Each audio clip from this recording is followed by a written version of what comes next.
Ini betul-betul sebuah aplikasi buatan anak negeri yang lengkap dari ujung ke ujung, yang bisa digunakan baik di kampus maupun di perkantoran dan di lembaga-lembaga yang lain. Ini kami sebutnya sebagai Atlas. Atlas itu adalah aplikasi terpadu layanan psikologi. Jadi dengan Atlas ini, pemetaan ini, data akan tersimpan selengkapnya. Sebagai background, misalnya sebuah perusahaan BUMN yang terbesar asetnya di Indonesia, direksinya nanya sama bagian personalia, saya mau lihat hasil pemeriksaan saya. Atau mungkin Pak Rektor mau tanya di tempat kantor yang dulu, mana hasil pemeriksaan psikologi saya, asesmen saya dulu. Ternyata karena dulu masih pakai kertas, nasibnya seperti saya juga, itu udah jadi bungkus kacang goreng. Atlas ini kalau bisa dilihat di layar TV yang ada, sebelum seseorang aktif dalam sebuah kegiatan, apakah itu di kampus sebagai calon mahasiswa, ataukah di kantor sebagai calon karyawan, ataukah di lembaga-lembaga tertentu sebagai bagian dari kegiatan, termasuk di DPR, yang saya sudah negosiasi dengan beberapa sekjen di DPR, karena ternyata mereka juga memerlukan alat ini untuk digunakan untuk menilai bagaimana anggota-anggota DPR yang ada. DPD udah belum, ini tergantung DPD-nya ini. Jadi DPD bisa dengan dashboard nanti di laptop dia, di iPad dia, bisa dia lihat nih, yang ini kelakuannya gimana sih? Kenapa kok ada tanda-tanda buat terjadi penyimpangan ini? Dia bisa lihat kepribadian dan nggak usah nanya lagi sama bagian personalia. Termasuk Pemda juga ya? Betul. Komisi kan? Betul. Jadi kalau Menteri Dalam Negeri juga mau pakai, dia bisa langsung melihat. Atau gubernur mau ngecek bawahannya, bisa tuh. Dia di dashboardnya dia bisa melihat. Ini untuk DPD nih. Buat satu hari nanti kalau bisa NIK itu dikaitkan dengan ini. Jadi kita bisa langsung lihat seseorang itu bukan hanya alamat, umur dan agamanya saja, tapi juga kepribadian dan arah minat bisa dilihat di sebuah database yang lengkap.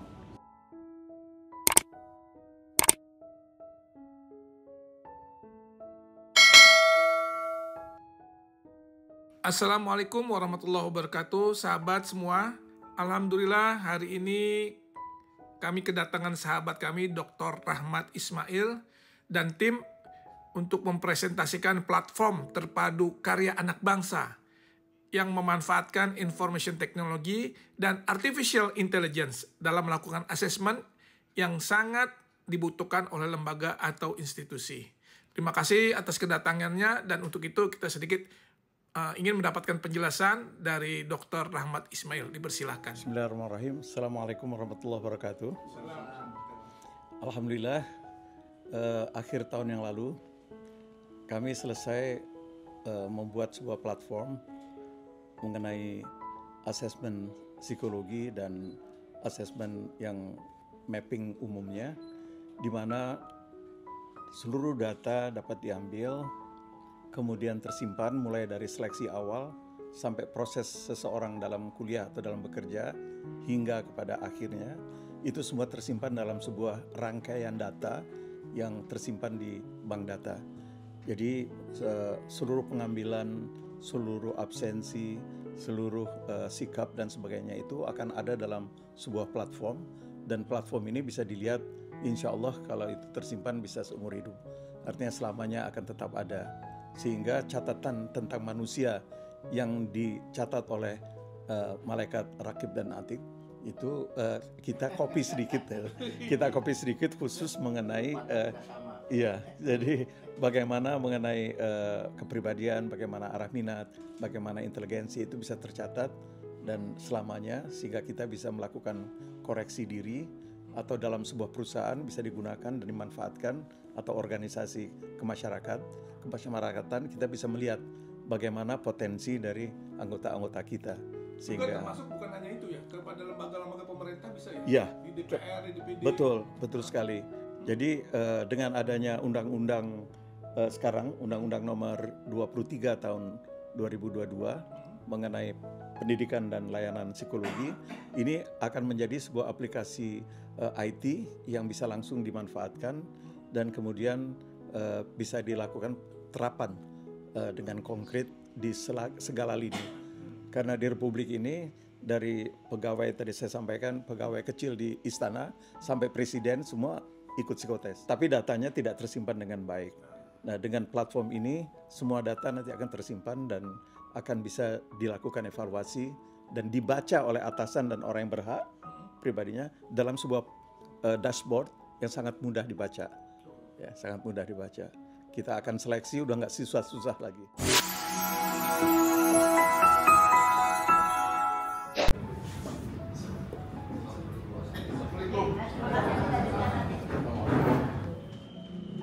Bismillahirrahmanirrahim. Assalamualaikum warahmatullahi wabarakatuh. Tamu istimewa kita pada pagi hari ini Bapak Dr. Rahmat Ismail dan rombongan. Kita beri aplaus yang meriah buat Pak Dr. Rahmat. Beliau ini keluarganya memang sangat dekat dan sangat bersahabat dari mulai orang tua beliau yang bersahabat dengan Kiai Abdullah Syafi'i.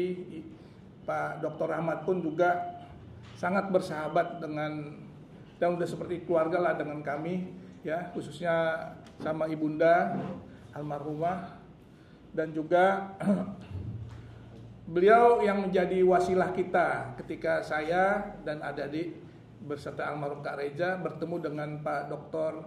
Anwar Ibrahim di Malaysia. Nah, yang akhirnya Pak Datuk Dr. Anwar Ibrahim berkenan untuk memberikan orasi di wisuda kita. Walaupun pada saat itu dalam keadaan COVID ya, dan beliau insya Allah ke depan kalau memang ada kesempatan ya kita pengen ngundang lagi di sini ke Asy-Syafi'iyah, khususnya dalam kegiatan-kegiatan keumatan gitu Pak Dr. Rahmat. Universitas Islam Asy-Syafi'iyah ini adalah amanat waris perjuangan. Jadi ini kita beda dengan universitas swasta lain. Bedanya di mana? Pertama, perguruan tinggi universitas. Yang kedua, menyandang nama Islam. Yang ketiga, nama Asy-Syafi'iyah. Ya, nasaban wa mazhaban begitu kan. Asy-Syafi'iyah ini harus dilanjutkan oleh kita baik putra-putrinya maupun para murid-muridnya. Bergerak dalam 3 bidang: pendidikan, dakwah, dan sosial. Pendidikan ada sekolah, ada kampus, dakwah ada majlis taklim, ada BKMT, ada juga yang lain, ada, dan sosial ada anak-anak yatim. Yang kita kelola anak-anak ada 300 dari 17 provinsi. Kepada Pak Dr. Rahmat Ismail, dipersilakan Pak. Bismillahirrahmanirrahim. Assalamualaikum warahmatullahi wabarakatuh. Assalamualaikum. Alhamdulillah. Nasta'inuhu wa nastaghfiruh wa na'udzu billahi min syururi anfusina wa min sayyiati a'malina. Amma ba'du, yang terhormat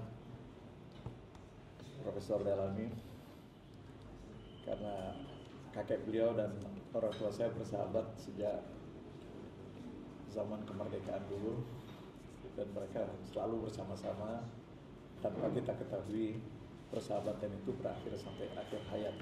Hari ini saya bersama 2 orang tim ingin sedikit menyampaikan mengenai hubungan antara talenta dari seorang manusia, cara pengambilannya, cara penilaiannya dengan memanfaatkan IT,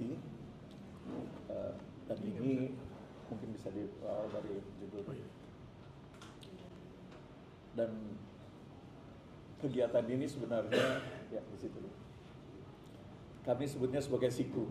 Jadi sebuah kegiatan psikologi di mana sebagai informasi buat kita semua bahwa pada tahun 2022 itu sudah terbit dan disahkan sebuah undang-undang tentang pendidikan dan layanan psikologi yang bernomor 23 tahun 22, yang sebenarnya sudah kami gagas pada waktu saya masih menjadi ketua umum Himpunan Psikologi Indonesia tahun 2000, tapi ID pada waktu itu Bang Profesor Azrul Azwar 4 tahun dia berhasil jadi membuat undang-undangnya. Saya dari tahun 2000, akhirnya baru tahun 2022 baru diketok di DPR oleh Pak Rahmat Gobel. Perjalanan panjang, karena psikologi ini nggak ada meterannya, nggak ada kilogramnya, sehingga ngukurnya susah, dan akhirnya menjadi perdebatan panjang di DPR dan juga di kalangan akademisi. Alhamdulillah, dengan lahirnya undang-undang, orang baru tersadar bahwa ternyata di kantor kepresidenan sendiri, mulai dari OB yang mau masuk atau satpam yang bekerja di luar, sampai ke presiden yang mimpin negara, itu semuanya melakukan pemeriksaan psikologi. Mau jadi tentara, mulai dari kopral yang di kampung, sampai kepada Menteri Pertahanan juga mengikuti pemeriksaan psikologi dalam asesmen. Tapi undang-undangnya nggak pernah ada. Sehingga saya pada waktu ditunjuk oleh Menteri Kesehatan pada waktu tsunami Aceh, hampir tidak ada bantuan yang kami terima karena nggak ada ukurannya. Pak, nanti kalau saya diperiksa BPKP susah, karena Bapak memperbaiki mental, nanti ditanya berapa kilogram mental atau berapa meter kubik mental yang selesai gitu. Nggak ada ukurannya, sehingga akhirnya nggak dapat duit. Kami akhirnya bekerja di Aceh itu dengan bantuan dari Spanyol. Jadi sampai ratu Spanyol datang menemui saya, mengundang saya ke Aceh, berjumpa di sana untuk beliau melihat sendiri apa yang dikerjakan oleh psikologi. Jadi psikologi ini termasuk bimbingan dan konseling itu nggak ada kilogramnya, nggak ada meterannya, sehingga sukar sekali untuk diterima dengan pemikiran yang terlalu matematis. Nah, ternyata dalam perkembangan saat ini IT telah masuk ke dalam kegiatan asesmen ini. Pertama kali saya melihat pada tahun 2004 dalam pertemuan di Greece, di Yunani, sebuah tim dari Jerman itu mereka melakukan penjelasan mengenai bagaimana pemeriksaan psikologi dan asesmen itu bisa dilakukan dengan menggunakan teknologi komputer. Tahun 2004 kami sudah terkagum-kagum pada waktu itu, sampai dengan beberapa kali pertemuan saya di Washington dengan American Psychological Association. Pro kontra ini masih ada terus. Apa iya betul dengan IT ini pemeriksaan psikologi dan asesmen termasuk counseling itu bisa dilakukan dengan objektif dan ilmiah secara online. Ini sebuah perdebatan panjang yang pada akhirnya saya mencoba kira-kira tahun mulai 2016-2017 untuk membuat sebuah konsep mengenai peninjauan kondisi talenta manusia dan melalui IT. Kegiatan pertama saya gagal. Saya membuat psikolog 911 namanya, ribut antara ahli IT dan psikolognya. Menurut ahli IT, psikologi ini merupakan bagian dari kami, yang punya ya IT dong. Sementara bagi kami nggak bisa, IT itu cuma sebuah alat. Akhirnya walaupun psikolog 911 itu sudah jadi, akhirnya nggak bisa dilanjutkan karena tidak ada kesepakatan. Nah, alhamdulillah ada sebuah tim baru, teman-teman dari Manado yang juga memiliki ide yang sama, dan kemudian kami kembangkan bersama-sama. Alhamdulillah pada Desember tahun yang lalu itu selesai.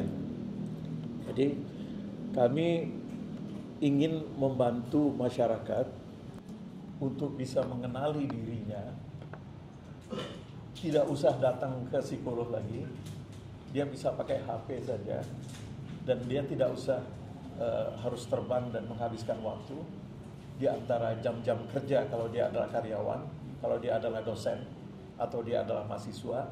Dia bisa lakukan di mana saja.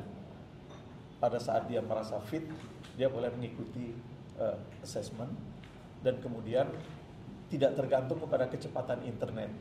Ini yang saya berterima kasih kepada tim yang ada di Sulawesi Utara yang telah melakukan berbagai macam percobaan untuk bisa mengetes seseorang, mengakses seseorang itu walaupun pada daerah yang jangankan internet, listrik aja di kampung itu kalau yang setengah daerahnya hidup, yang lainnya pasti dimatiin karena listriknya nggak cukup. Kalau yang lainnya hidup, yang lainnya pasti dimatiin. Apalagi internetnya, listriknya aja masih setengah-setengah giliran untuk hidup. Mereka berhasil membuat bukan hanya dengan web based, tapi akhirnya mereka sudah membuat sebuah application. Artinya kalau kita dites, alat tes itu masuk dulu ke HP kita atau komputer kita, kemudian yang bekerja adalah komputernya. Jadi tidak tergantung kepada kecepatan internet lagi. Kalau nanti tesnya sudah selesai, baru dikirimkan ke server tempat penyimpanan data. Jadi sistem ini karena kita negara baru berkembang, Prof. Jadi kita mencoba untuk mencarikan mana yang paling bisa diterapkan di Indonesia. Alhamdulillah, kira-kira 3 tahun yang lalu Telkom melihat aplikasi ini dan kemudian kami dibantu. Jadi dia tidak minta saham, dia tidak minta kepemilikan. Mereka ngasih dana, kalau nanti bisa bayar, tolong dibayar. Kalau kalian mati, halal. Ini bukan jadi utang gitu. Jadi enak banget. Jadi dia halalin kalau kita bubar dan mati, udah halal bubar. Kami diberi kantor di lantai 38. Boleh pakai ruangan mana saja, dikasih tempat olahraga segala macam supaya sehat. Maklum saya udah 73 tahun. Jadi mesti dijaga kebugarannya dan diberikan fasilitas bebas menggunakan fasilitas di sana. Alhamdulillah dengan BUMN yang demikian, ini perlu untuk DPD ini. Ini BUMN ini memang harus diajarin untuk bersedia untuk membantu yang seperti ini. Akhirnya kami jadi. Kalau tanpa bantuan Telkom pada waktu itu, mungkin kita itu bisa selesai. Saya kembali ke inti pembahasan kita hari ini, di mana di dalam platform ini, karena dia gabungan dari aplikasi-aplikasi, itu kami mencoba untuk mendata manusia, kemudian data itu tersimpan di dalam sebuah database yang kami sebut sebagai bank data. Sangat sedih pada waktu itu, kalau misalnya ini kami sebutnya sebagai Atlas. Atlas itu adalah aplikasi terpadu layanan psikologi. Jadi dengan Atlas ini, pemetaan ini, data akan tersimpan selengkapnya. Sebagai background, misalnya sebuah perusahaan BUMN yang terbesar asetnya di Indonesia, direksinya nanya sama bagian personalia, saya mau lihat hasil pemeriksaan saya. Atau mungkin Pak Rektor mau tanya di tempat kantor yang dulu, mana hasil pemeriksaan psikologi saya, asesmen saya dulu. Ternyata karena dulu masih pakai kertas, nasibnya seperti saya juga, itu udah jadi bungkus kacang goreng. Direksi dari BUMN besar perbankan saja tidak punya filenya lagi. Nah, ini yang merupakan nightmare saya. Saya ingin bisa menyelesaikan sehingga seorang dosen itu nanti bisa bertanya, waktu saya dulu SMP bagaimana sih kepribadian saya.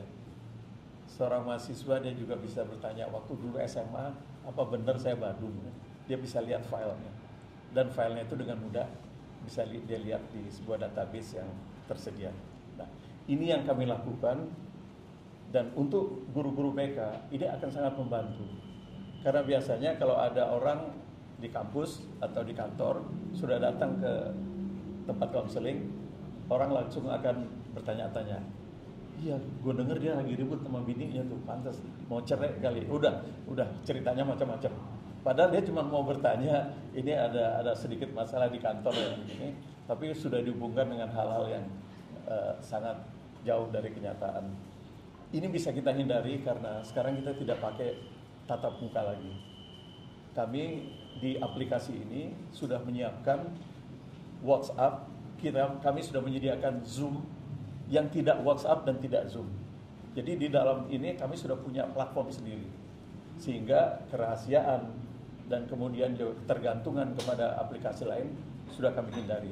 Ini betul-betul sebuah aplikasi buatan anak negeri yang lengkap dari ujung ke ujung, yang bisa digunakan baik di kampus maupun di perkantoran dan di lembaga-lembaga yang lain.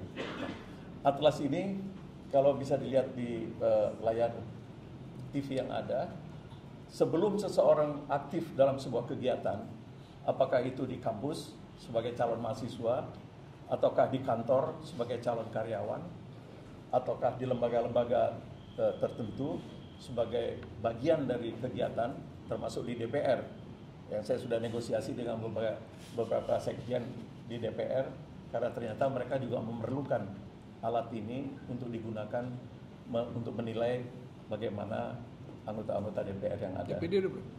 Belum, ini tergantung DPD-nya ini.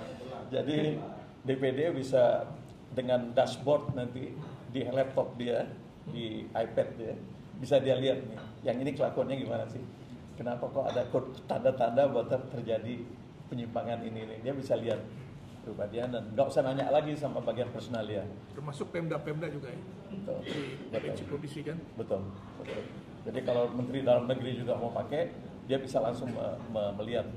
Atau gubernur mau ngecek bawahannya, bisa tuh. Dia di dashboardnya dia bisa melihat. Jadi di sini sebelum seseorang masuk dalam kegiatannya, itu database sudah dia mendaftar dulu atau didaftarkan. Database ini akan langsung masuk ke data bank. Siapa namanya, siapa ini, semua segala macam langsung tersimpan di dalam data bank. Nah, ini menjadi milik pribadi dia atau milik kantor kalau tempat dia akan bekerja di satu lembaga. Kemudian dilakukan assessment. Assessmentnya itu bisa tergantung pada apa yang akan kita nilai. Kalau kita akan melihat sebuah talenta seseorang, maka talent mapping itu sudah cukup dilakukan tanpa harus ada psikolog yang mendampingi. Nah, ini talent mapping ini banyak kami lakukan misalnya juga di sekolah-sekolah. Nah, ini mungkin Prof. Dalami juga bisa menggunakannya. Beberapa sekolah sekarang sudah menggunakan untuk meninjau mana anak-anak yang bullying, kecenderungan untuk melakukan bullying. Dan, nah ini yang terlupakan, anak-anak yang juga cenderung untuk jadi korban bullying. Jadi sebelum dia sekolah, anak-anak dia SMP, SD, SMP, SMA, guru-gurunya udah punya daftar loh. Yang berbakat suka ngebully itu udah ketahuan. Jadi guru bisa langsung memberikan perhatian khusus ke mereka. Udah ribuan siswa sekarang menggunakan ini, digunakan di sekolah. Mungkin pendidikan kita di sini juga bisa menggunakan bagaimana untuk meninjau anak-anak, apakah dia cenderung untuk bullying atau tidak. Juga bisa dilihat dari sisi-sisi yang lain. Sehingga daftar mahasiswa itu bukan hanya nomor saja, daftar murid itu bukan hanya nomor saja, tapi juga ada database yang menjelaskan dan gampang untuk dilihat. Karena akan ada dashboard yang diberikan kepada orang-orang yang berhak. Jadi assessment itu dilakukan online. Jadi tidak lagi harus kumpul, karena di beberapa tempat misalnya di mall, di supermarket, itu 1 bulan itu bisa 8.000 orang keluar masuk menjadi karyawan. Bagian assessment sudah pusing. Alhamdulillah dengan bantuan IT yang sudah kami lengkapi dengan artificial intelligence, itu begitu mereka selesai bekerja, dites, di-assess, pada saat yang sama, walaupun pesertanya ada 20.000 orang, hasilnya akan keluar pada menit yang sama. Jadi sudah menggunakan standar-standar yang sebelumnya ditetapkan, kemudian intelligence yang akan bekerja untuk mengolahnya. Kalau diperlukan, BK masih tetap boleh memeriksa, psikolog masih tetap boleh memeriksa, akan tetapi alat ini sudah dipertanggungjawabkan berdasarkan kaidah-kaidah ilmiah. Jadi admission dalam masuk pengetesan awal itu bisa dilakukan dengan mudah. Jadi saya ulangi lagi bahwa pada saat yang bersamaan DPD belum nggak sampai 20.000 orang kan. Itu sampai 20.000 orang pun server kami masih mampu untuk membuat pengolahannya. Nah, jadi seseorang sudah sangat mudah untuk pengetesan. Militer juga, ini yang saya sedang akan bicara. Nggak tahu nanti Pak Prabowo akan merespon dengan baik masalah ini, karena ini penting sekali. Jangan sampai nanti ada kejaksaan sama polisi tawuran. Jadi bukan cuma anak SMA, tapi ternyata bisa terjadi di mana-mana. Nah, ini kita harus melihat dengan lebih baik lagi. Sesudah admission dilakukan, bisa selanjutnya dilakukan misalnya di sebuah tempat perkuliahan, katakanlah di Asy-Syafi'i ya, itu guru BK, dosen, itu bisa melakukan interview dan juga melakukan counseling online. Online. Jadi mereka kalau ada masalah, mereka bisa bertanya dengan online. Mereka nggak usah datang lagi ke ruangan dosen dan dilihat teman-temannya lagi, ada apa dia datang ke sana. Bahkan dari pengembangan counseling ini, mungkin yang dari counselor di Asy-Syafi'iyah akan sangat tertarik, di mana kami membuat sebuah program yang namanya Panic Button. Mungkin namanya nanti akan disesuaikan, tapi awal kami membentuk ini adalah Panic Button. Ini adalah sebuah diskusi dengan artificial intelligence, di mana mereka bisa mengadu masalahnya 24 jam, selama 24 jam. Jadi kalau udah jam 8 malam, jam 10, jam 12, jam 1 malam, ini dia mau nanya kemana nih? Semua konselor udah tidur, psikolog juga udah tidur, dokter nggak ada. Maka kami menyiapkan sebuah aplikasi juga di dalam platform ini untuk tempat bertanya. Interview konseling bisa dilakukan, dan kemudian dengan aplikasi ini Bapak Ibu juga bisa memanfaatkan untuk training. Jadi training dan coaching atau pelatihan-pelatihan yang lain bisa dilakukan dalam aplikasi ini. Jadi ibu-ibu, bapak-bapak yang biasa memberikan pelatihan-pelatihan bisa menggunakan ini. Dan semua database ini kemudian masuk ke bawah ke data bank. Jadi semua hasil training, kemudian hasil coaching itu juga tersimpan. Saya ambil contoh misalnya tahun 90-an dulu. Waktu saya masih aktif di sebuah perusahaan, saya membayar untuk ikut pelatihan 7 Habit. Waktu itu masih mahal sekali karena pelatihannya dari Amerika dan online. Waktu itu belum ada WhatsApp call, belum ada video call. Jadi bayarnya mahal banget. Hari ini saya nggak tahu 7 Habit yang saya pelajari tahun 90-an dulu, apakah sekarang udah jadi 9, udah jadi 10 habit, atau udah 0 habit, saya nggak tahu hari ini. Karena nggak pernah dipantau. Nah, kalau kita menggunakan aplikasi ini, kita masih tetap bisa memantau diri kita sendiri, atau kalau sebuah perusahaan akan bisa memantau apa yang terjadi sesudah seorang diberikan training dan coaching. Apakah kita masih mengingat, ataukah masih bermanfaat atau tidak. Nah, coaching and training bisa dilakukan di sini. Berikutnya juga career preparation. Jadi bagaimana ini yang sangat penting terutama di kampus. Kami juga di beberapa universitas negeri ada, di swasta juga ada. Mereka ternyata sekitar 70% lebih dari mahasiswa yang mau lulus itu ternyata Pak Rektor itu mereka ada 3 hal yang terutama. Pertama, dulu kuliah gara-gara temen gitu. Jadi dia mau masuk ke fakultas ini ya gara-gara temen gitu. Kemudian yang kedua, yang paling banyak juga adalah gara-gara orang tua memaksa. dan yang ketiga baru yang mereka memikirkan sendiri. Tapi yang 70% lebih itu adalah gara-gara teman senangnya masuk ke sini, lagi in, kemudian mereka masuk. Mereka sekarang mau cari pekerjaan, bingung karena tidak sesuai dengan keinginan dia. Nah, career preparation ini sangat diharapkan di dalam kita membina di dalam sebuah perkuliahan, tempat perkuliahan atau di tempat bekerja juga. Karena kadang-kadang memang kita terbiasa dengan kata-kata misalnya the man behind the gun. Bagaimana tergantung orang yang di belakang sebetulnya. Nah, yang di belakangnya ini kalau nggak cocok semua pekerjaannya bisa ngaco nanti. Yang dia harusnya bekerja sesuatu, tapi dia dipaksa untuk bekerja di tempat yang lain yang tidak sesuai. Mudah-mudahan kalau dosen di sini sesuai semua, 100% sudah sesuai mudah-mudahan.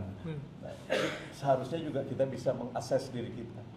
Cocok nggak sih jadi dosen kita? Ini satu hal yang mungkin agak aneh, tapi ini yang kami temukan di dalam kenyataan. Berikutnya juga alat ini dilengkapi dengan hal-hal yang kecil-kecil, tapi ini tidak termasuk dalam assessment sebetulnya. Misalnya absensi misalnya. Saya tidak tahu absensi di sini untuk mahasiswa atau dosen, karena hari ini sudah menggunakan IT juga. Mungkin di sini juga sudah digunakan. Artinya kita menggunakan GPS. Jadi nggak perlu lagi cap jempol atau tanda tangan atau lapor mata dan muka gitu. Tapi cukup kalau kita datang ke kampus itu langsung kita sudah absen. Jadi dengan IT ini bisa dilakukan, Prof. Ini kami sudah siap, alatnya itu sudah siap. Sampai kepada payment, payroll dan sebagainya. Jadi bagaimana sistem penggajian ini sebagai tambahan. Nah, kemudian di akhir dari pekerjaan, apakah itu dia akan menjadi alumni di satu universitas, dia sebelum selesai bisa mengikuti sebuah program dalam aplikasi ini, di mana dia bisa bertanya, sebetulnya kemana arah minat saya hari ini. Nah, seringkali orang, dan itu memang penilaian terhadap sebuah kampus, berapa lama waktu tunggu mereka bekerja. Sebaiknya pada saat-saat terakhir sebelum mereka lulus, itu dilakukan sebuah pemeriksaan assessment, di mana kita bisa memberikan bantuan kepada mereka cocoknya di bidang apa. Dan kalau masih ada kekurangan dalam pendidikan, dia bisa ikut di kampusnya sebagai tambahan. Nah, kalau di tempat kerja, Prof, Pak Rektor, itu juga perlu sebelum pensiun.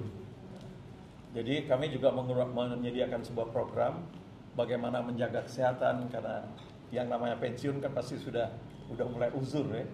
Jadi kemudian bagaimana menggunakan keuangan, karena keuangannya udah nggak ada lagi tugas ke daerah, tugas jalan, uang jalan, ongkos ini itu udah nggak ada lagi. Yang dia terima adalah sebuah gaji, dan gajinya pun juga sekian persen dari gaji yang biasa dia terima. Bagaimana mengkontrol keuangan, bagaimana kemudian dia bisa beraktivitas dalam kehidupan sosial. Jadi kami juga menyiapkan dalam platform ini, pada akhir dia akan meninggalkan tempat kerja atau kuliah, dia bisa mendapatkan bimbingan akhir untuk persiapan masuk ke tempat kerja atau persiapan untuk pensiun.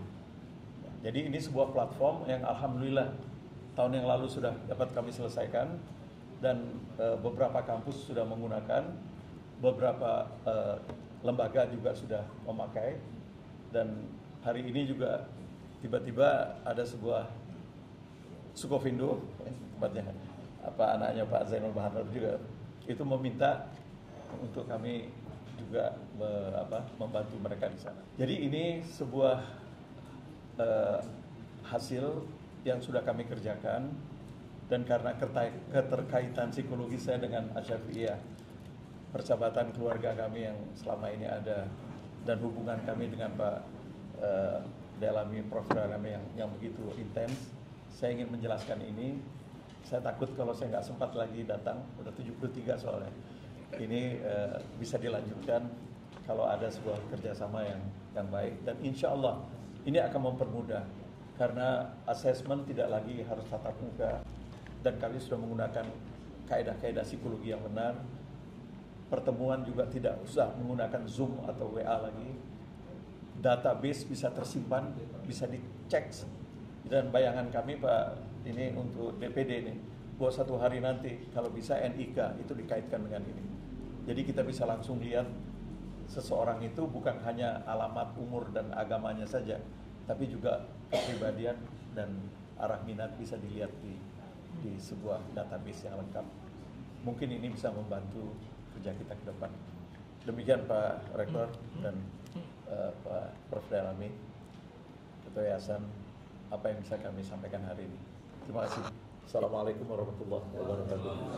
Tepuk tangan dulu buat Pak Dr. Rahmat. Terima kasih tentu kepada Bapak Dr. Rahmat yang sudah menyampaikan paparan yang begitu jelas ya bagi kami. Ini adalah kemajuan sebuah teknologi berpadu dengan juga tentu orang di balik komputer itu, di balik teknologi itu. Jadi saya sedikit memahami khususnya ketika tadi bicara talenta segala macam. Jadi terima kasih Pak Rahmat. Ini intinya bagi teman-teman FKIP tentunya ini juga menjadi hal yang baru gitu ya. Disinilah saya kira para pendidik sekarang kita, kalau istilahnya Prof. Ferdi, adalah kita harus membuka cakrawala berpikir, kita out of the box, dan model-model pembelajaran seperti inilah nanti yang akan mengemuka di dunia pendidikan kita. Jadi kita tentu dituntut untuk kreatif, inovatif ya, dan itulah seperti yang kalau kita mengacu sering saya katakan, kita harus mengikuti pola-pola yang dikembangkan, apa yang disebut dengan KKNI juga mengacu pada ini. Jadi saya kira terima kasih sebagai tentu pimpinan di sini. Ini adalah pembelajaran yang luar biasa. Lebih-lebih lagi ini saya kira hasil dari paten beliau ini luar biasa ini, akan banyak membantu. Dan mohon maaf Pak Rahmat, karena saya mantan direktur SDM juga, betapa pusingnya dulu para kepala biro kepegawaian ketika mencoba mempromosikan seseorang di mana bias bercampur luar biasa keinginan daripada para pimpinan-pimpinan kita yang kadang-kala tidak memahami ini. Ini kan membuat dan juga unsur enak tidak enaknya nggak ada karena teknologi yang sudah berbicara. Artinya di sini disiplin ilmu berjalan dengan sebaik-baik. Ini kan mempermudah, mempercepat pekerjaan manusia. Jadi kalau saya pilih-pilih, tidak semua harus tergantung AI. Contohnya konsep silaturahmi Islam nih ya, ketemu dan salaman. Jadi kalau ada orang sakit sekarang trennya semoga cepat sembuh via WA. Ini langsung kirim itu. Padahal dia, kalau Islam itu memperpanjang umur dan menambah rezeki. Silaturahim mungkin ini ada Ustadz tanya, kasih sayang, datang kasih. Nah, itu buah tangan kayak apa kayak waktu terus aja ini lama-lama makin hilang. Assalamualaikum warahmatullahi wabarakatuh. Assalamualaikum. Yang kami hormati Ketua YAPTA, Pak Dr. Rahmat Ismail dan tim, terima kasih atas pencerahan yang luar biasa. Saya sudah login, sudah sign up via email juga, hanya free trialnya belum bisa kebuka nih. Mungkin ada satu step lagi yang di verified ya. Saya udah login kebetulan pakai FKIP UIA, nanti kalau ada bisa di verified. Yang pertama, ini satu inovasi yang luar biasa, yang baik sekali untuk bisa kita terapkan, dan ini menambah kompetitif and komparatif UIA tentunya di nasional dan di internasional, karena memang tadi perdebatan apakah main domainnya psikologi, apakah main domainnya IT, itu juga menjadi hal yang sangat menarik gitu ya, karena memang banyak yang berpendapat bahwa exception psikologi nggak bisa di analyze lewat IT gitu kan, lewat AI. Namun ini sudah berkembang. Nah, untuk di UIA ada 3 hal yang bisa kita lakukan. Yang pertama memang untuk kalau tadi ada training and coach, memang kan tenaga pendidik, dosen dan tenaga kependidikan ini kan butuh pengembangan. Jadi butuh pengembangan yang sifatnya berbasis CATPA ya, yang kaitannya dengan kompetensi, yang kaitannya dengan external challenge. Nah, biasanya kalau saya lihat di Singapura talent mapping, di kanan ada trend, di sini ada analyze individual dan dia di cross line begitu. Betul. Nah, apakah aplikasi ini juga ke sana? Kalau ke sana bagus sekali untuk dosen yang memang sekarang mesti multitasking. Betul. Nah, kalau untuk prodi BK ini ada Kaprodi, ada kepala UPT, memang untuk bimbingan layanan konseling atau yang lain-lain kita masih sifatnya face to face, masih tatap muka ketemu, datang yang tadi curhatnya setengah-setengah gitu kan, malu-malu kan, apalagi mahasiswa kan mau terbuka juga takut aib gitu kan misalnya, atau misalnya mau terbuka juga jadi dosa gitu, jadi setengah-setengah. Tapi dengan adanya privacy dan ini pakai aplikasi sendiri ya? Iya, bukan Zoom, bukan WhatsApp. Jadi algoritma codingnya sendiri ya? Sudah sendiri. Oh, baik. Dan kami yang punya. Jadi memang kalau begitu privasinya sangat close gitu, sangat terjaga. Ini bisa kerjasama mungkin, tapi nggak tahu nih kaitannya dengan apa support finance yang seperti apa. Karena ini bagus. Satu untuk mahasiswa yang melakukan konseling yang nggak face to face, dan ini coveragenya bisa internal. UIA student kan nggak harus mahasiswa BK kan. Betul. Tapi mahasiswa prodi lain yang ada 22 ini bisa juga mendapatkan layanan. Layanan itu 2 kali biasanya, di awal dan di akhir. Di akhir itu sekaligus tracer study kalau sudah lulus, dan untuk kalian ke depan di awal untuk memapping. Nah, kalau misalnya bisa itu sangat baik juga untuk bisa kerjasama. Yang banyak yang ingin dieksplor sebetulnya kaitannya dengan PKS atau perjanjian kerjasama U2U kita dengan Siku ya. Kebetulan namanya cukup unik. Saiku apa Siku gitu ya? Siku ya, cukup unik gitu ya, bagus gitu, cukup invited lah.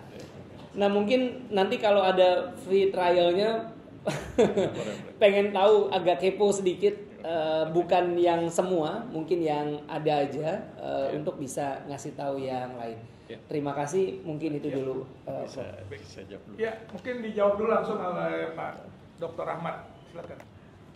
Dari apa yang disampaikan tadi mengenai tatap muka, mengenai kehangatan silaturahim, itu bahasan kami dalam 4 tahun ini. Dan alhamdulillah barusan dibuktikan. Diam-diam dia ngedaftar, beliau mendaftar, tapi nggak bisa sebelum ada kontak dengan kami tidak bisa selesai. Nah, itu silaturahminya.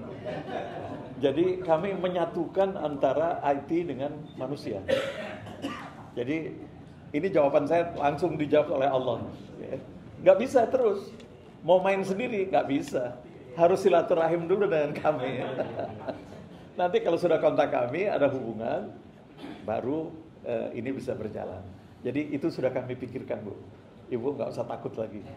Pada generasi seperti generasi kita, itu akhirnya juga terjawab, ini akan menjadi lebih baik.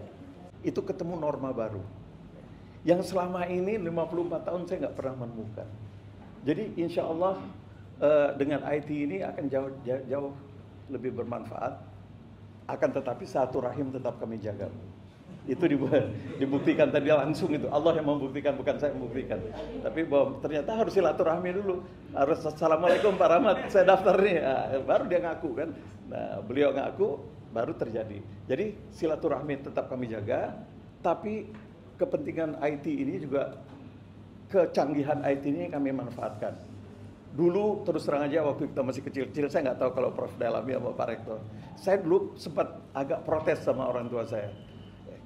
Itu Akib dan Atik ini gimana cara nyatetnya? Berapa banyak buku yang dia bawa untuk mencatat dosa dan kebaikan kita. Hari ini kita ensiklopedia itu cuma berapa kilobyte aja, kecil, nggak kebayang, nggak ada artinya. Apalagi buatan Allah ya. Untuk mencatat dari kita lahir sampai mati umur 100 tahun, itu mungkin database-nya itu cuma kecil banget, nggak ada artinya. Dulu kita bingung, pada waktu ilmu kita baru paper and pencil. Berapa besar bukunya malaikat ini bawa kemana-mana gitu ya. Dari mana nih kertasnya, buatan mana nih kertasnya. Dulu saya mikir sampai ke sana gitu. Seperti juga gobloknya saya waktu saya naik kapal, saya mikir dulu. Saya tanya sama orang tua saya, ini kita naik kapal, listriknya dari PLN di mana ini? Berapa panjangnya kabel untuk nyambung? Otak saya belum nyampe waktu itu. Tapi pada waktu kita sudah masuk ke dalam IT, baru terbuka. Masya Allah, ini innamal ilmu indallah ini mulai dibuka sedikit-sedikit. Kita mulai menjadi nadir. Innama ana nadhirum mubin, kita cuma bisa nyampein aja. Tapi Allah sudah menciptakan dan kita nggak tahu apa-apa yang diciptakan oleh Allah. Jadi Bu, itu pertama. Yang kedua nanti kita bisa melakukan tim kami nanti bisa peragaan di sini, pelatihan agak berikutnya. Jadi not the price ya, tapi betul-betul the value yang kami bawa ke sini. Mudah-mudahan bisa membantu Asy-Syafi'i ya. Masya Allah, alhamdulillah. Sekali lagi tepuk tangan buat. Iya, menarik ya apa? Lihat di situ. Iya, Pak Rektor. Silakan. Saya dengar dalam tataran praktek ya.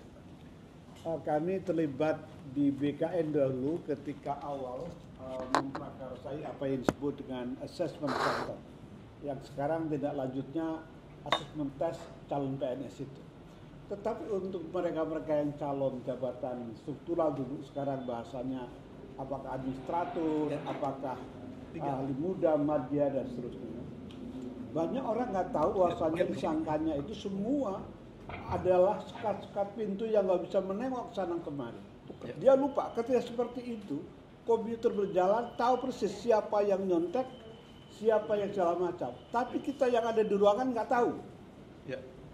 Dan saya kira tadi sudah diinovasi dengan mesin cerdas. Ini lebih valid lagi. Jadi artinya apa? Tes-tes untuk pejabat yang apakah dirjen, sekjen segala macam itu di BKN itu sedemikian rupa sehingga pada akhirnya orang nggak tahu dirinya sudah ada di kolam akuarium yang sebetulnya dipantau dengan sejelas-jelasnya. Jadi saya kira ini luar biasa. Bahkan ini mungkin juga akan mengurangi kerja-kerja psikolog yang lain yang biasanya itu, mohon maaf, kesannya mempersulit. Mohon maaf, saya sering mengatakan ini kan sebetulnya ilmunya kayak ilmu sedikit ke ilmu Gusti Allah, mempredik seseorang, menentukan layak, eligible atau tidak gitu. Mudah-mudahan saya kira dengan tadi perpaduan teknologi dan juga penggabungan dari mulai mengintegrasikan spiritual quotient segala macam luar biasa. Saya paham betul beliau ini dengan Pak Ari Ginanjar juga dekat, dengan tokoh-tokoh dekat, sehingga keilmuan itu beliau terus untuk diupdate segala macam. Ini luar biasa Pak Dekan, sehingga tadi bahasanya ke Bu Ifah bukan hanya silaturahmi nggak dijalankan, karena ini teknologi memang sudah berkembang sedemikian rupa. Kita harus mengikuti irama itu, kalau enggak ketinggalan. Jadi saya kira itu respon saya.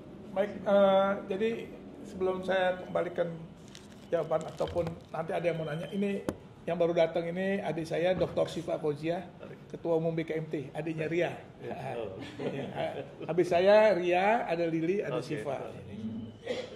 Sebuah karya monumental bisa mengkombin antara psikologi dan teknologi. Saya semakin terkesan bahwa ilmu ini mulai semakin kebuka.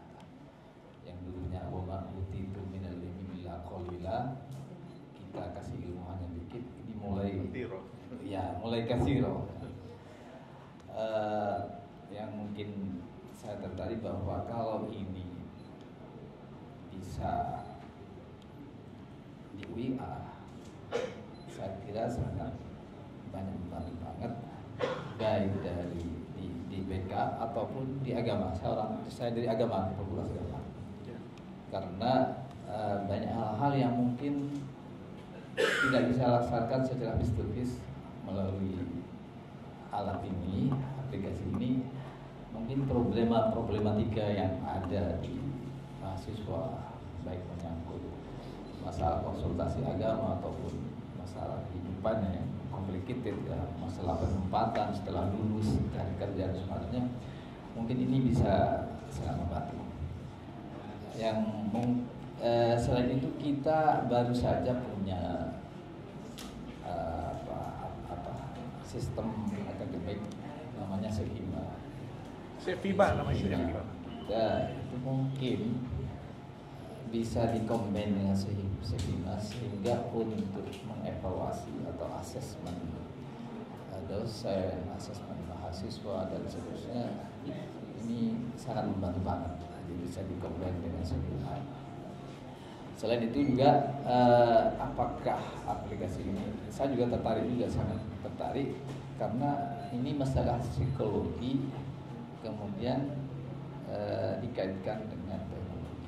Kita tahu bahwa manusia itu tidak seperti benda yang emosionalnya per detik bisa berubah.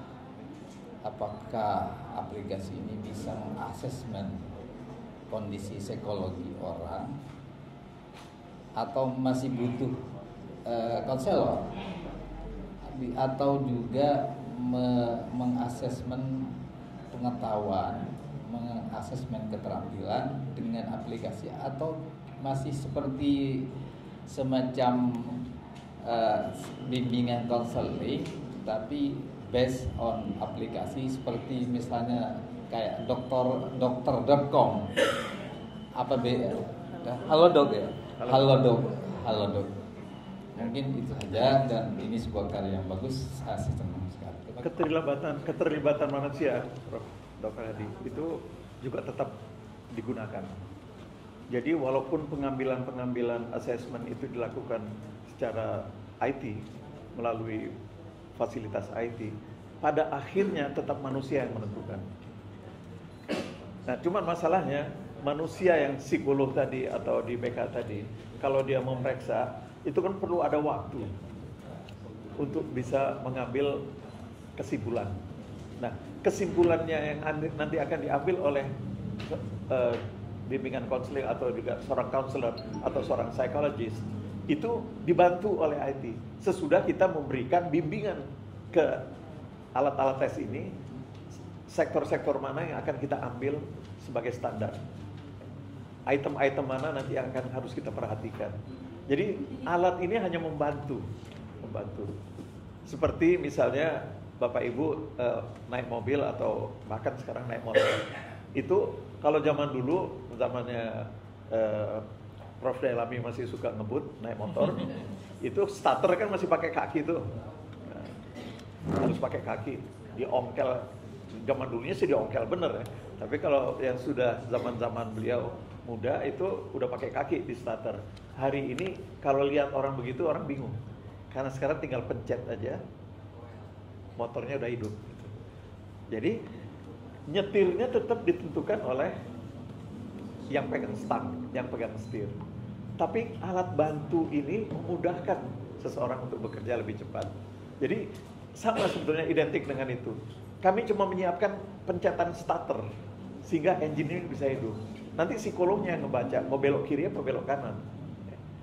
Jadi masih tetap manusianya terlibat pada akhirnya. Jadi pada advance advance apa namanya? Pas advance nanti ada satu sistem bisa dijelaskan atau nanti secara teknis di lapangan, jangan di sini kan pengambil keputusan, mungkin nggak perlu sampai detail. Tapi di pas advance itu psychologist atau counselor itu tetap berfungsi. Alat ini hanya membantu. Nah, misalnya saya pertama kali mengerjakan di KASN, Komite Aparatur Sipil Negara. Itu semua tim itu memerlukan waktu 1 minggu sampai 2 minggu untuk membuat analisanya. Dengan ini hanya bekerja langsung, psikolognya bisa membaca. Tapi sebelum dia ngetes, dia harus lihat dulu alat tes ini, item mana yang nanti akan diambil, ini mana yang akan dinilai, ini apa yang akan dipakai, ini kita kasih tahu ke sistem kita, nanti sistemnya menentukan. Nah kalau kita sudah dapat kesimpulan dari engine tadi, ini mungkin nanti di bagian IT juga di Fakultas Teknologi bisa masuk ke sini. Dengan artificial intelligence itu mereka mempercepat kita membuat sebuah kesimpulan. Tapi kata akhir tetap dipegang oleh konselor tadi atau oleh psikolog tadi. Jadi kami memadukan antara teknologi dan manusianya. Jadi mudah-mudahan ini terjawab ya. Jadi itu yang kami lakukan sekarang. Jadi kita tidak memutus silaturahmi, sama sekali tidak. Ini tetap ada loh. Jangan salah sangka gitu, karena saya mengikuti pertemuan di American Psychological Association yang seperti ibu itu ratusan orang yang sangat tidak setuju dengan ini. Tapi justru dengan IT ini menjawab kebutuhan kita yang akan datang. Karena saya sampaikan ke teman-teman, ini ada psikolog, ada IT. Ini beliau ini, saya menceritakan bagaimana New York pada tahun 30-an dulu, pada waktu mesin sudah mulai lahir. Kota New York itu bau tai kuda. Karena semua orang kaya itu pasti naik kuda. Dan kuda itu nggak bisa diatur kan. Manusia aja nggak bisa diatur, apalagi kuda kan.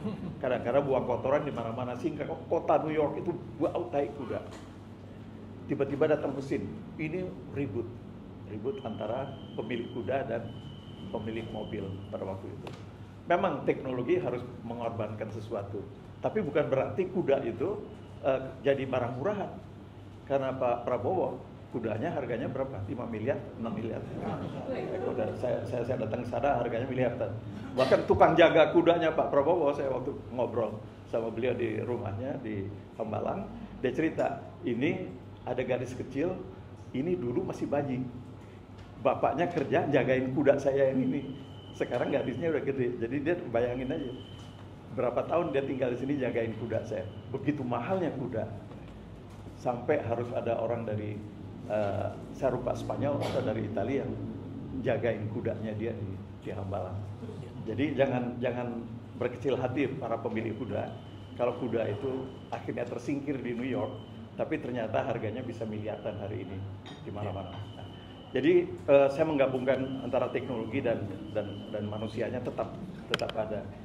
Nah khusus mengenai IT, mungkin ada bisa kerjasama mungkin dengan tim kami kalau akan menuju ke artificial intelligence, karena kebetulan mungkin nanti ada bidang yang lain. Ini cerita keluarga nih Pak. Anak saya kebetulan bekerja di Amazon, yang anak tertua saya di Seattle. Dia lulus di George Washington University, ambil IT, akhirnya dibajak oleh tetangga saya dong, saya di AU. Itu dia. Jadi kemudian di situ saya selalu dapat informasi mengenai AI hari ini. Dan anak saya nomor 2 lulusan ITB, dia juga di IT, dia selalu ngajarin saya soal AI. Masya Allah, ngeri kadang-kadang. Karena hari ini, Bu, kita sedang bertempur antara yang tradisional, pemikiran lama, dengan harus langkah ke depan yang harus kita ambil supaya kita bisa lebih maju lagi. Ya, sama seperti Pak Dekan FKIP, kami juga sudah login Pak Rahmat untuk melihat informasinya. Jadi nanti memang kalau izin boleh diverifikasi juga untuk melihat situasinya. Karena kami Fakultas Ekonomi sama seperti yang Prof bilang tadi. Kami berdebar nih Pak Rahmat. Kami awalnya sudah terintimidasi dengan Fakultas Psikologi untuk manajemen SDM. Karena kalau kami lulusan Fakultas Ekonomi, kami mempunyai konsentrasi manajemen SDM yang kami nanti akan menjadi bagian dari personalnya perusahaan. Fakultas Psikologi sudah mengambil alih itu untuk sementara. Nah sekarang ada lagi aplikasi yang juga akan melakukan hal yang sama. Jadi kami berdebar antara kemajuan manusia untuk keilmuan ekonomi di bidang SDM yang manajemennya dengan keilmuan yang bidang tadi aplikasi. Nah tentu ini tadi Prof bilang, Pak Rahmat juga bilang, kita kan bisa mengelak dari kemajuan teknologi itu. Jadi artinya bagi kami ini suatu informasi yang kami harus perbaiki untuk kurikulum kami begitu, untuk bisa survive. Kalau tidak kami akan tidak menjadi siapa-siapa lagi lulusan kami di Fakultas Ekonomi. Jadi yang kami inginkan tadi curiosity untuk melihat seperti apa free trial yang kami bisa lihat, seperti apa ini menjadi bagian yang akan bisa menjadikan mata kuliah di manajemen SDM kami masih berfungsi begitu. Jadi ini sesuatu yang luar biasa. Terima kasih pencerahannya nih Pak Rahmat. Iya. Jadi Saya langsung jawab aja. Langsung jawab. Tentukan waktunya nanti timnya saya kirim. Ya, sekarang Bu Dr. Efri, Fakultas Hukum Dekan. Khusus untuk kinerja dosen ini Pak Rahmat nanti, kalau kita itu ada ukuran yang agak sedikit spesifik untuk dosen. Ini mungkin nanti bisa dipahami. Kita punya namanya sertifikasi dosen, yang dimana ya kemampuan termasuk kemampuan pedagogik dan juga kepribadian itu sudah diukur di dalamnya. Dan kita mengalami ada hambatan ini ketika tidak dinyatakan lulus gitu kan. Tadi Pak Rahmat mengatakan ada respon dari sistem ini untuk memberikan rekomendasi. Nah, kalau misalnya bisa diselaraskan dengan kebutuhan kebutuhan Serdos tadi, ini akan menjadi sebuah hal yang sangat konstruktif buat kami di sini. Itu tapi memang materinya seperti apa tadi mungkin bisa kita bicarakan secara teknis lebih lanjut. Tapi memang kebutuhan kita itu terutama ketika untuk dosen ada rekomendasi praktis gitu ya, yang disesuaikan dengan kriteria-kriteria di sertifikasi dosen. Demikian Pak. Seseorang sudah mencapai level dosen itu pasti sudah memiliki kemampuan di atas rata-rata. Tinggal sekarang bagaimana kita meninjau arah minatnya dan kemudian menilai di mana dia masih perlu ada coaching. Oleh karena itu memang dalam platform ini kami menyatukan dengan coaching nanti. Jadi coaching untuk seorang pimpinan jangan suka bohong misalnya kan. Nah, itu ada coachingnya nanti. Nah, kalau dia pakai ini, dia mudah-mudahan yang akan datang udah nggak bohong lagi. Dia betul-betul bisa kasih janji yang benar gitu. Nah, mudah-mudahan beliau dengar siku, jadi beliau pakai ini. Jadi justru dengan platform ini kami tidak mematahkan iya dan tidaknya, tapi justru kami memberikan jalan keluar.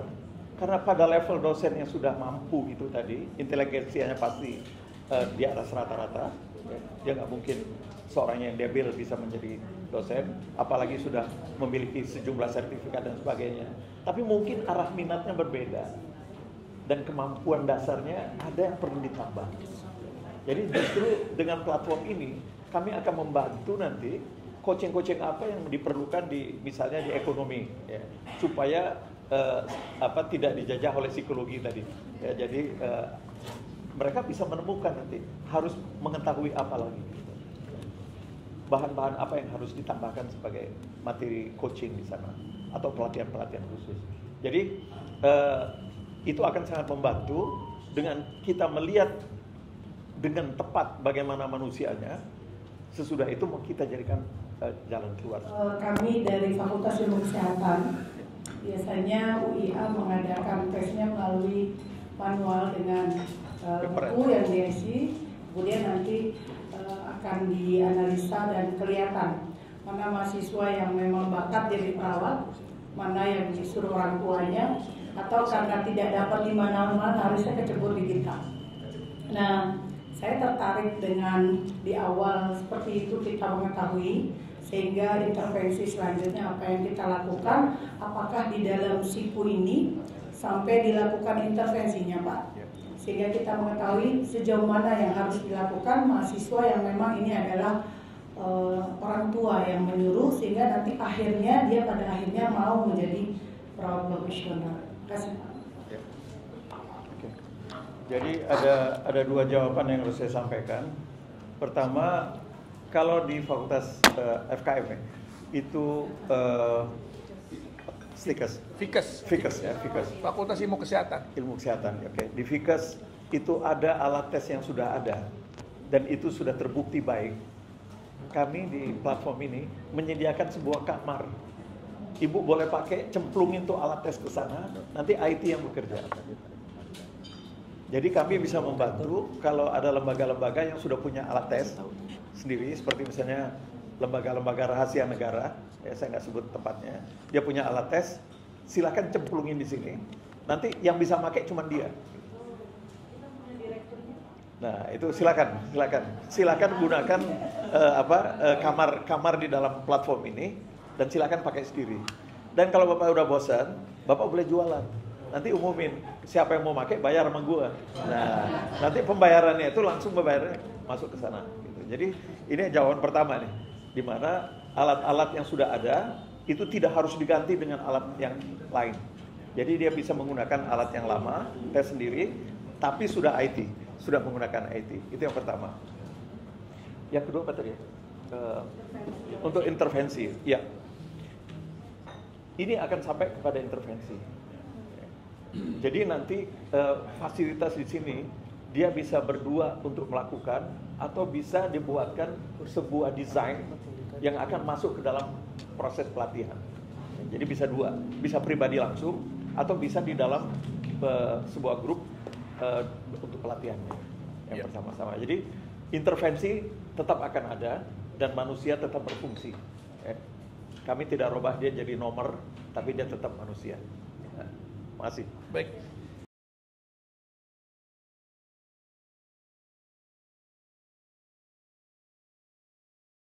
Assalamualaikum, halo Indonesia, jangan lupa Bangda Channel. Wah, ini bener-bener perlu ditonton dan perlu. Karena apa? Manfaatnya itu banyak, tambah ilmu hidup atau ilmu dan lain sebagainya. Pokoknya di sini serba ada. Apalagi tentang masalah agama, komplit. Jangan lupa ya, pokoknya masuk, kunci, sebar ke seluruh Indonesia. Wassalam.